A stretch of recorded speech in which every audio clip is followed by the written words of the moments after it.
arte. Então peguem a apostila de vocês, abram lá na página 15, nós vamos fazer até a página 24, tá? Agora nós vamos ver a arte em quadrinho, tá bom? Vamos lá para a página 16, que é o nosso ponto de partida, tá? Aí nós temos aqui, ó, Roy Lichtenstein produziu sua obra de arte fazendo a pintura de uma imagem para transmitir uma ideia. Nos quadrinhos, vários quadros contam uma história. Observe a história a seguir. Os quadrinhos estão fora de ordem. Coloque-as na sequência que lhe parece correta, tá? Então aí vocês vão analisar essa história e vão organizá-la na forma correta. Para a história ter sentido, precisa seguir uma sequência coerente. Esse não é, porém, o único requisito para uma boa história. Conheça um pouco mais sobre o assunto. Então aí vocês vão enumerar primeira ordem, segunda, terceira do quadrinho, tá bom? Como surgiu a história em quadrinhos, tá? A história em quadrinhos surgiu a partir da Revolução Industrial e do desenvolvimento tecnológico que possibilitaram a impressão de revista em grande escala. Aí tá aqui, ó. Meu pai me contou que a primeira revista em quadrinho brasileira foi lançada em 1905 e se chamava Tico Tico. Aí nós temos lá, as primeiras histórias em quadrinhos surgiram em jornais em forma de tiras, direcionada aos adultos. A ideia agradou as crianças e na década de 1930 começaram as publicações infantis. Um dos primeiros personagens de quadrinho foi o herói Tintin, criado pelo cartunista belga Georges Brospen-Rémy, conhecido como Herder, tá? Tintin era um jovem repórter que viajava por muitos lugares, aventurando-se em histórias envolvendo mistérios, espionagem e ficção científica, sempre acompanhado de seu amigo fiel, o cão Milou, tá? Aí vamos lá para a página 18, ó, como desenhar um personagem. Aí, ó, para fazer quadrinhos, além de uma boa história, é preciso criar os personagens que podem ser heróis, mocinhos ou bandidos. Comece seu personagem pelo rosto, seguindo os passos, tá? Aí você vai desenhar primeiro o formato oval, depois vai traçar uma linha vertical bem suave, e aí vocês vão seguindo o passo a passo até o item 8. Daí vocês vão conseguir, né, ter uma forma de um rosto, é bem bacana. Então façam aí que é bem legal, vocês terem essa noção, tá? Aí, ó, sobrancelhas e boca são elementos que transmitem expressão do rosto. Conforme a posição delas, a figura demonstra o estado de ânimo do personagem. Escreva quais são as expressões que estão representadas.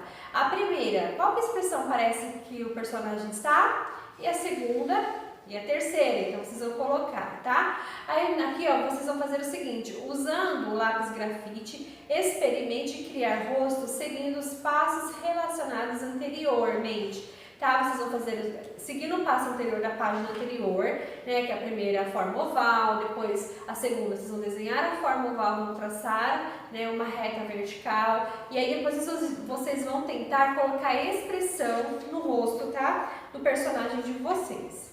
Aí, o corpo pode ser feito seguindo um esquema básico. Depois, basta soltar a imaginação e começa fazendo um boneco, palito com ombros e quadris. Aí, ó, observe as imagens. Olha que bacana, né? Como que a gente começa a elaborar um desenho, tá? Esse desenho básico, ele serve para dar forma à sua figura. Preencha o corpo com ovais e circunferências para dar volume. Depois, contorne a figura. Faça detalhes de expressão, roupas e outros complementos. Na página 21, vocês vão fazer, ó, com lápis grafite, preencha os desenhos básicos com ovais e circunferência. Observe o resultado. Aí nós temos aqui os diálogos, né? E vocês veem que nas histórias em quadrinhos, né, são cheios desses diálogos, né? Dessas expressões aqui, ó. Então aqui é o que vocês vão ver, ó. Para falar de personagem, usa-se o balão. Cada desenho de balão tem um significado conforme a sua forma. Eles devem apontar na direção do personagem que está falando. Conheça alguns tipos de balões. Aí nós temos esse balão todo craqueladinho, que ele significa quando é grito, né? O pontilhadinho, que é cochicho, e aquele que é todo, parece uma nuvem, tem as bolinhas, que significa aí pensamento, tá bom? Página 22, nós vamos ver sobre as onomatopeias, que são sons, né? Por exemplo, imagine como que é um som de água, né? Ou um som de uma cachoeira. Então, isso significa onomatopeia. A buzina no carro, bibi, bibi. Então, essas são onomatopeias, e as onomatopeias é bem comum nas histórias em quadrinhos, né? Aí vocês vão ver aqui, ó, onomatopeia na arte, tá? Aí nós temos aqui, o artista Roy também usou onomatopeias em sua obra de arte, usando cores primárias fortes, branco e preto para ampliar o contraste. Os quadros dele eram painéis de grandes proporções. Aí vocês vão fazer o seguinte, ó, represente uma cena com onomatopeia. Pode ser um cão latindo, a buzina de um carro tocando, aí fica a critério de vocês, tá? Aí nós temos um Mãos à Obra na página 24. Crie breve história nos quadrinhos usando os recursos que aprendeu neste capítulo. Utilize o primeiro quadrinho para o título e inicie a história. No segundo e no terceiro quadrinho, desenvolva a história. No último, finalize, lembrando de escrever fim no canto inferior. Então, aí vocês vão escrever a história em quadrinho de vocês nesses 4 espaços. Aí vocês têm que colocar os balãozinhos, a fala do personagem. Tá? O balãozinho aponta para o personagem que está falando. Lembre-se dos balãozinhos, ó. Quando ele parece uma nuvem que tem umas bolinhas, ele é pensamento.